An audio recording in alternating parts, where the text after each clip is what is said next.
ادفع 10% بس واستلم في كومباوند ساكن في جولدن سكوير جاليريا مون فالي من عربية هولدنج. اليونتس بتبتدي من أول 4.5 مليون لحد 15 مليون، يعني من أول 450,000 تقدر تستلم. نتكلم على عيوب البروجكت. وديعة الصيانة 10% من التوتال، ودي أكبر وديعة صيانة موجودة في التجمع. هنقول في القاهرة كلها عامة. في القاهرة إيه؟ ده في كل المناطق السكنية ما عدا الساحل، وده بسبب إن مصاريف تشغيل الكومباوند متقسمة على عدد قليل من اليونتس.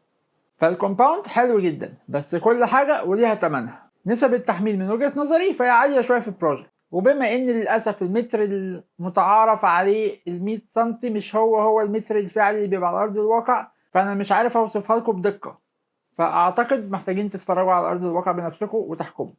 فلو حد حابب يشوفها على ارض الواقع ممكن ننزل سوا.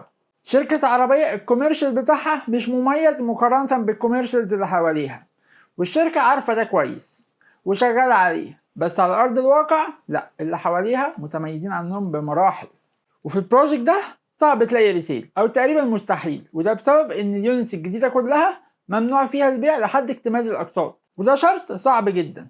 بس من وجهه نظري شايفه مش مؤثر. انا اصلا ليه اروح اشتري ريسيل لما ممكن اشتري من الشركه واستلم ب 10% بس ده برضو ما يمنعش ان ممكن نسيب الشرط ده.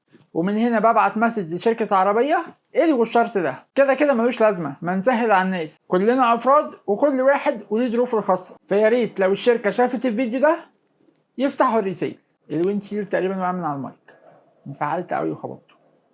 فلو ناوي تشتري وتسكن، او ناوي تشتري وتأجر بهدف انك تنوع مصادر دخلك، فهو اوبشن حلو قوي.